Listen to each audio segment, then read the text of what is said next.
Hello everyone, welcome to okay Shivam. आज का science की लास्ट वीडियो है और हम लोग आगे भी करते रहेंगे, लेकिन आज का टॉपिक पहले कंप्लीट कर लेते हैं। आज का टॉपिक क्या है?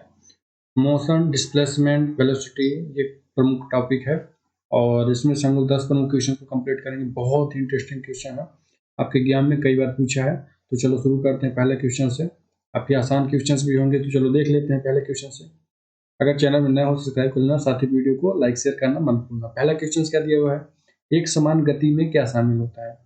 What includes in a uniform motion? एक समान गति में क्या शामिल है? ऑप्शंस क्या दिए हुए हैं? जब किसी वस्तु का त्वरण शून्य होता है, एक समान गति हो माना जा सकता है।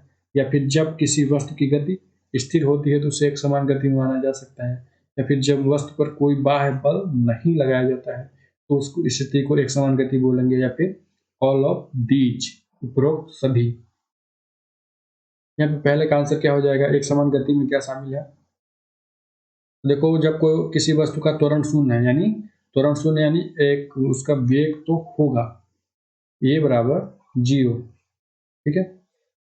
ए को त्वरण को क्या करते हैं? वेग अपॉन टाइम। तो ये त्वरण होता है, त्वरण 0 है, इसका मतलब उसका वेग है। तो यहाँ पे ये भी सही, एक समान गति चल रही है, मतलब उसमें एक निश्चित वेग, कांस्टेंट वेग चल रहा है। त्वरण है ही नहीं, त्वरण 0 है। और जब किसी वस्तु की गति स्थिर होती है, अगर गति स्थिर वेग से मतलब स्थिर वेग से चला, उसमें त्वरण उसमें भी 0 होगा, स्थिर गति से अगर चल रही है तो, ठीक है। सी नंबर क्या दिया है? जब वस्तु पर कोई बाह्य बल नहीं लगाया जाता है, मतलब उसमें जो वेग एक बार लगा दिया गया है, जो जिस वेग से वो चल रही है उसी वेग से कांस्टेंट वो चल रही है, उसमें कोई एक्सेलरेशन नहीं हो रहा है, त्वरण उसमें कुछ भी नहीं है, तो वो भी एक समान गति के अंतर्गत आएगी। यानी यहाँ पे जो पहले क्वेश्चन में तीनों ऑप्शन दिए हैं ए बी सी, वो तीनों आपके बिल्कुल एक समान गति को रिप्रेजेंट करते हैं, बता रहे हैं, ठीक है। इसका आंसर डी नंबर हो जाएगा, यानी उपरोक्त सभी, ठीक है। पहले क्वेश्चन का आंसर डी हो जाएगा।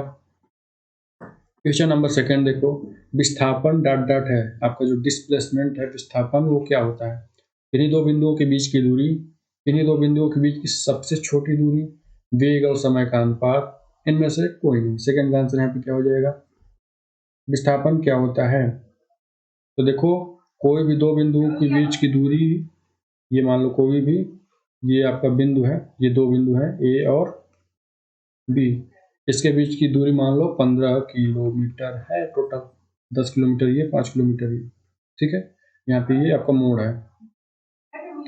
तो आपको बताना है कि विस्थापन इसको कैसे करेंगे। तो विस्थापन क्या होता है? किन्हीं भी दो बिंदुओं के बीच की शॉर्टेस्ट दूरी, सबसे छोटी दूरी, ये जो शॉर्ट ट्रिक है, जो आपका एरोप्लेन चलता है, एरोप्लेन हमेशा शॉर्ट ट्रिक पे चलता है, ठीक है।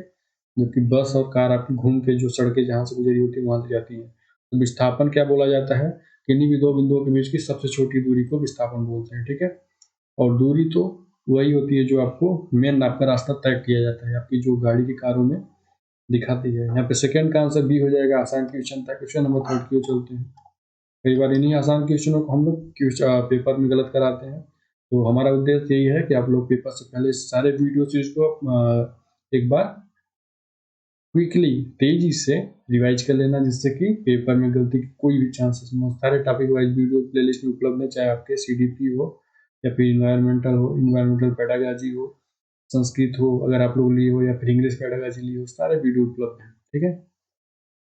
थर्ड क्वेश्चन देखो, वेग डॉट डॉट का अनुपात है। वेग किसका अनुपात होता है? दूरी और समय का, विस्थापन समय का, त्वरण समय का, या फिर इनमें से कोई नहीं। क्वेश्चन नंबर थर्ड का आंसर यहाँ पे क्या हो जाएगा? वेग किसका अनुपात होता है? तो वेग मिलकर बना होता है विस्थापन अपॉन टाइम, समय।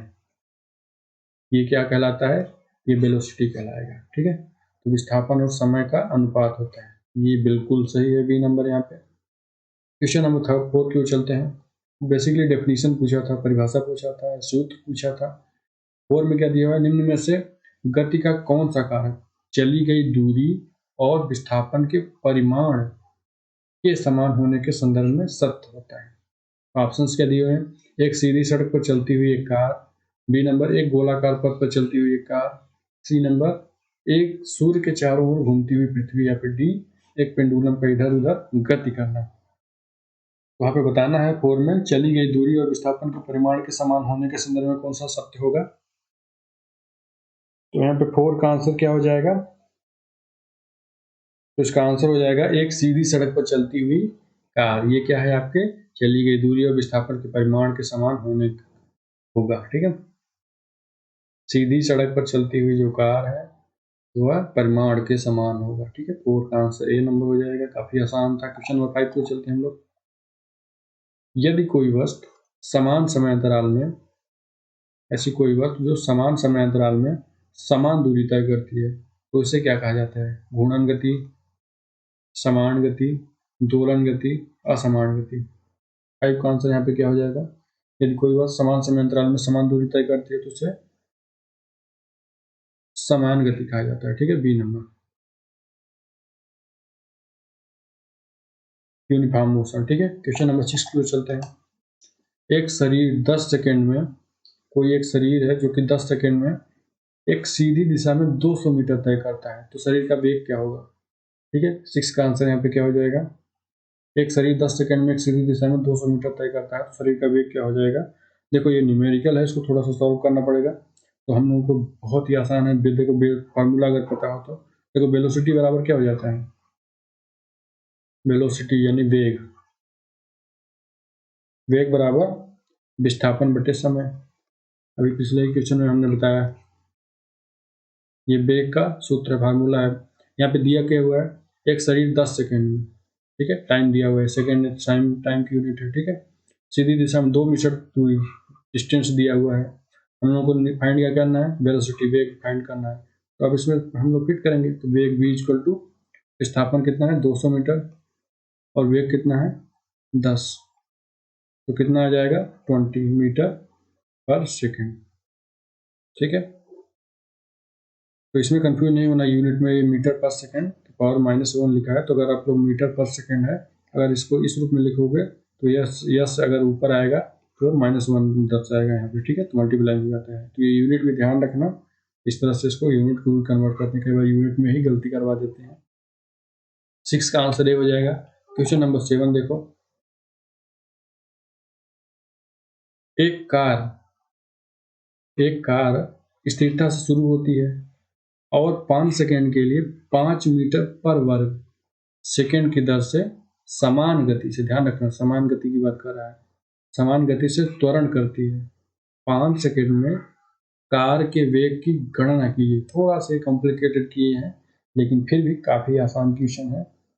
तो इसमें हम लोग क्या करेंगे? तो गति का पहला समीकरण v बराबर u प्लस ए टी, ध्यान होगा, नहीं ध्यान हो तो मैं बता ही देता हूँ। v बराबर u प्लस ए टी, जहाँ आपका ये वेग है और ये त्वरण है, तो ये वेलोसिटी है, और ये आपका ए जो होता है त्वरण होता है, टी टाइम होता है। तो इसमें हम लोग वैल्यू फिट करते हैं। देखो, एक कार स्थिरता से शुरू होती है, मतलब कोई कार है वह स्थिर है यहाँ पे, और 5 सेकंड के लिए 5 मीटर पर वर्ग सेकंड की दर से समान गति से त्वरण करती है। यहाँ पे आपका त्वरण कितना दिया हुआ है? ए बराबर 5 मीटर पर वर्ग सेकंड। ठीक है, पर वर्ग सेकंड ये दिया हुआ है हम लोगों को, ए बराबर, और हम लोगों को कितने सेकंड के लिए दिया हुआ? टाइम भी दिया हुआ है 5 सेकंड। यहाँ पे टी बराबर 5 सेकंड दिया हुआ है। हम लोगों को फाइंड क्या करना है? तो 5 सेकंड में कार के वेग को फाइंड करना है, वेग की गति की गणना करना है। ठीक है, वेलोसिटी इक्वल टू फाइंड। अब देखो यहाँ पे वैल्यू फिट करते हैं। देखो, कार स्थिरता है, स्थिरता मतलब कार का वेलोसिटी प्रारंभिक वेग है, ये जो आपका प्रारंभिक वेग u है और ये अंतिम वेग v है। ये प्रारंभिक वेग यहाँ पे 0 दिन मिल जाता है, क्योंकि कार स्थिरता शुरू हो रही है। हम लोग को वेग अब फाइनली मिल जाएगा। देखो, प्रारंभिक वेग 0 हो गया, हम लोग को तुरंत दिया 5 मीटर पर वर्ग सेकेंड स्क्वायर, सेकेंड की दर से। ठीक है, और टी कितना दिया हुआ है? टी भी 5 ही दिया हुआ है। तो इस तरह से हम लोगों ने फाइंड कर लिया वेलोसिटी अपना, 25 मीटर पर सेकेंड। ठीक है, तो ये हम लोगों का वेलोसिटी आ गया। क्या करना था? v बराबर u प्लस ए टी में वैल्यू पुट कर देना था, जहाँ पे हम लोगों का अंतिम वेग फाइंड करना है, प्रारंभिक वेग, यानी कार स्थिरता से शुरू हो रही है यानी 0 हो गया, और त्वरण 5 दिया हुआ है, टाइम भी 5 सेकेंड दिया हुआ है। ठीक है, 7 का आंसर भी हो जाएगा। इस तरह से क्वेश्चन पूछते हैं। आसान क्वेश्चन था, काफी आसान क्वेश्चन था। क्वेश्चन नंबर 8 देखो। 145 मीटर लंबी यात्री ट्रेन एक यात्री ट्रेन है जो कि 145 मीटर लंबी है, 54 किलोमीटर पर घंटा के वेग से, उसकी वेलोसिटी कितना है, 54 किलोमीटर प्रति घंटा के वेग से आगे बढ़ रही है। तो उस पुल को पार करने में लगने वाले समय को ज्ञात कीजिए। पुल को पार करने में समय हम लोगों को ज्ञात करना है, ये फाइंड करना है। क्वेश्चन टैग है जो 2 किलोमीटर लंबा है। पुल की लेंथ कितना दिया हुआ, टोटल 2 किलोमीटर। तो चलो फाइंड करते हैं, काफी आसान क्वेश्चन है। इसको सबसे पहले क्या करेंगे, हम लोगों को सबसे पहले देख लेना है ट्रेन की लेंथ कितना है। 145 मीटर गिवन है यहाँ पे, ठीक है। ट्रेन की लेंथ 145 किलोमीटर है, 145 मीटर है, ध्यान रखो यूनिट भी। और वेलोसिटी यहाँ पे लेंथ कितना है, 145 मीटर। और ट्रेन की वेलोसिटी कितना है, वेग कितना है, तो यहाँ पे देखो 54 मीटर किलोमीटर पर हावर दिया, किलोमीटर पर हावर में दिया, यूनिट को चेंज करना पड़ेगा, km पर हावर दिया हुआ है, ठीक है। और क्या दिया हुआ है, पुल की लेंथ दिया हुआ है, टोटल पुल की लेंथ कितना है, पुल लेंथ बराबर 2 km किलोमीटर दिया है, इसको भी चेंज करना पड़ेगा, ठीक है। अब हम लोगों को फाइंड करना है वैसे लास्ट में वेग, ठीक है। समय फाइंड करना है, यहाँ पे देखो समय दिया है, समय को ज्ञात करना है। तो इसको सबसे पहले क्या करते हैं, सबसे पहले यूनिट को चेंज कर लेते हैं। देखो ये 24 किलोमीटर पर हावर है, जिसको अगर हम लोग मीटर पर सेकंड में करेंगे तो क्या कर देंगे, 5/18 का गुणा कर देंगे। ये 60 ट्रिक है, याद रखना। 18 तिहाई तो 5 तिहाई 15 मीटर पर सेकंड डायरेक्टली कन्वर्ट हो जाता है। अगर मीटर पर सेकंड में कन्वर्ट करना है 5/18 का कर दो, और मीटर पर सेकंड में दिया हुआ है किलोमीटर पर आवर में कन्वर्ट करना है तो 18/5 का गुणा कर देना, ठीक है। ये 15 मीटर पर सेकंड यहाँ पे कन्वर्ट हो गया है। और टोटल दूरी, चूंकि हम लोगों को समय निकालना है तो हम लोगों को फार्मूला क्या होता है, चाल या वेग बराबर दूरी बटे समय। टोटल हम लोग दूरी भी देख लेते हैं। देखो ट्रेन की लेंथ जो है 145 मीटर, पुल की लंबाई 2 किलोमीटर। तो यहाँ पे देखो समझ में नहीं आ रहा होगा, तो ये देखो, ये मान लो पुल है और ये इतनी लंबी ट्रेन है, ये ट्रेन है। तो ये ट्रेन की लंबाई भी और ये पुल की लंबाई भी, दोनों को जोड़ेंगे तो टोटल लेंथ निकल आएगा, ठीक है। 145 मीटर इसकी लेंथ है, और 2 किलोमीटर में अगर इसको मीटर में कन्वर्ट करेंगे तो 2000 मीटर आ जाएगा। 2000 मीटर प्लस 145 तो कितना हो जाएगा, 2145 मीटर टोटल लेंथ ट्रेन को चलना होगा। और वेलोसिटी कितना मिल गया हम लोग को, 15 मीटर पर सेकंड। यूनिट भी कन्वर्ट हो गया है अपना। अब वैल्यू में फाइनली वैल्यू को फार्मूला में फिट करते हैं, ठीक है। हम लोग को यहाँ पे निकल आएगा। समय का फार्मूला निकालना है तो समय को यहाँ पे लाएंगे, चाल को यहाँ पे कर देंगे, हम लोग को समय का फार्मूला हो जाएगा, यानी समय इक्वल टू दूरी बटे चाल। दूरी कितना मिल गया है, तो 2145 अपान चाल कितना है, 15। अब इसको हम लोग फाइनली भाग देंगे, कितना आ जाएगा, तो टोटल वैल्यू आ जाएगा 143 सेकेंड। इसको आप लोग भाग दे देना, 143 सेकेंड आंसर आ जाएगा, ठीक है। तो इस तरह से फाइंड करना था। हम लोगों ने सबसे पहले क्या किया, अब पहले लेंथ लिया, वेलोसिटी हम लोगों को मिल गिवन है, पुल की लंबाई 2 किलोमीटर दिया हुआ है, और हम लोगों ने सबसे पहले इसको यूनिट को चेंज किया, किलोमीटर पर आवर को मीटर पर सेकंड में 5/18 का गुणा किया तो 15 मीटर पर सेकंड आ गया है। फुल लेंथ 2 किलोमीटर है, जो कि मीटर में कन्वर्ट करना है तो 2000 मीटर हो जाएगा, ठीक है। 145 मीटर ट्रेन की लंबाई, दोनों को जोड़ देंगे, टोटल लेंथ आ जाएगी 2145 मीटर। अब हम लोगों को यहाँ पे लेंथ मिल गया, वेलोसिटी मिल गया, ठीक है, लंबाई मिल गया और वेग मिल गया। तो समय के फार्मूले में रखेंगे तो समय बराबर दूरी बटे चाल होता है, यानी वेग दूरी बटे वेग कह सकते हो, वेग चाल एक ही है। तो यहाँ पे दूरी हम लोगों को 2145 मिला, 15 वेग था। इस तरह से हम लोग इसको फाइंड किए। 143 सेकंड यानी 143 सेकंड में वो पुल को पार कर लेगी वो ट्रेन। 8 का आंसर सी हो जाएगा। नेक्स्ट क्वेश्चन, क्वेश्चन नंबर 9 देखो, ये भी काफी आसान क्वेश्चन है। ये भी क्वेश्चन से दिया है, न्यूमेरिकल दिया हुआ है।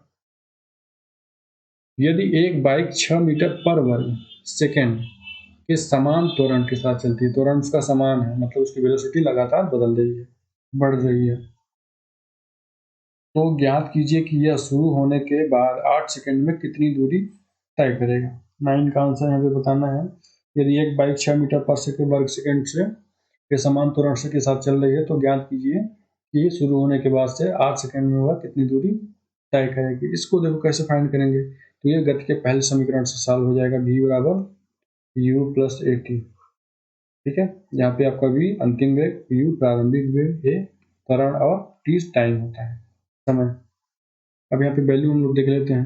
देखो प्रारंभिक वेग 0 है, क्यों, क्योंकि यदि एक बाइक 6 मीटर पर वर्ग सेकंड के समान त्वरण के साथ चलती है तो शुरू होने के बाद मतलब पहले वो शुरू नहीं है, शुरू होने के बाद की गणना करनी है, तो यानी शुरू होने के टाइम पे उसकी वेग 0 हो जाएगा। ठीक है, और त्वरण कितना मिल रहा है यहाँ पे 6 मीटर, यदि एक बाइक सेकंड के इतने त्वरण से 6 मीटर पर वर्ग सेकंड के समान त्वरण से चल रही है, यानी ए इक्वल टू 6 मीटर पर वर्ग सेकंड। ठीक है, और टाइम कितना मिल रहा है यहाँ पे 8 सेकंड में कितनी दूरी तय कर रही है, तो यहाँ पे टाइम भी मिल गया ये, यानी ए बराबर 6 वर्ग मीटर पर वर्ग second, T equal to 8 second. ठीक है, यू बराबर, क्योंकि स्टार्टिंग में है तो 0 हो जाएगा।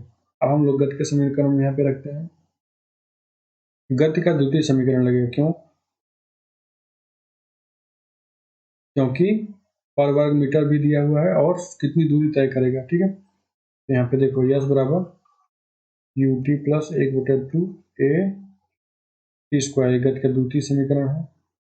इसमें देखो वैल्यू पुट करते हैं, तो यहाँ पे u का वैल्यू क्या है, प्रारंभिक वेग 0 है और t कितना हुआ है 8 सेकंड, 0 से गुणा हो जाएगा 0 ही हो जाएगा, 1/2, एक कितना दिया हुआ है, a दिया हुआ है, त्वरण कितना है 6 मीटर वर्ग सेकंड 6, और t की वैल्यू कितना है, तो t की वैल्यू हम लोगों ने देखा 8 सेकंड की बात की जा रही है यहाँ पे। ठीक है, तो 8/8, क्योंकि 8 टी स्क्वायर है तो 8/8 के फार्मूला में हम लोग फिट कर दिए हैं।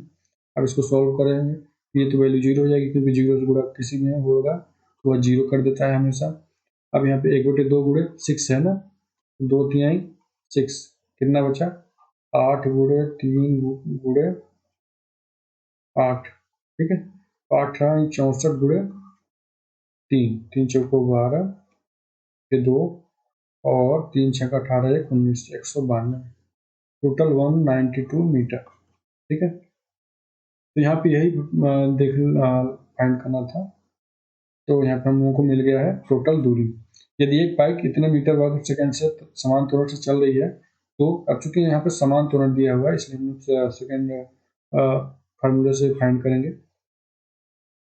ठीक है, यस बराबर U T plus 1/2 A T square होता है, और हम लोगों को सारी वैल्यू दी हुई है, उसको मैं बस पुट कर दिए और फाइनली हम लोग को मिल गया 192 मीटर आंसर। 9 का आंसर सी। क्वेश्चन नंबर 10 देखो, एक गतिमान वस्तु का त्वरण, एक कोई गतिमान वस्तु है उसका त्वरण कितना हुआ है 10 मीटर पर वर्ग सेकंड, ये उसका त्वरण दिया हुआ है, एक्सेलरेशन। ठीक है, तो इस कथन के बारे में क्या कहा जा सकता है, अब इस कथन के बारे में क्या कहा जा सकता है, तो ऑप्शंस क्या दिए हुए हैं, वस्तु लगातार एक ही चाल से आगे बढ़ रही है, देखो एक चाल से आगे बढ़ेगी तो वहां पे जो आपका त्वरण होता है वो त्वरण 0 होना चाहिए, यानी त्वरण यहाँ पे 10 मीटर पर सेकंड स्क्वायर है, यानी वेग हमेशा बदल रहा होगा, तो एक ही चाल या वेग एक समान नहीं होगी, ये गलत हो जाएगा। वस्तु लगातार अपनी चाल बढ़ा रही है, अपनी चाल बढ़ा रही है, ये भी यहाँ पे सही नहीं होगा, क्योंकि वेग बढ़ाएगा, क्योंकि यहाँ पे डायरेक्शन भी है, चाल की बात कर रहा है, जबकि त्वरण हमेशा डायरेक्शन में होगा, वेग का फॉर्मूले के अंतर्गत आएगा। सी देखो, वस्तु लगातार अपनी चाल कम कर रही है, ठीक है, तो बढ़ा भी नहीं रही है, क्योंकि ये माइनस में वैल्यू दिया हुआ है -10 मीटर पर वर्ग सेकेंड। ठीक है, यहाँ पे बढ़ा नहीं रही है, ठीक है, कम हो रहा है, तो ये आंसर सही हो जाएगा।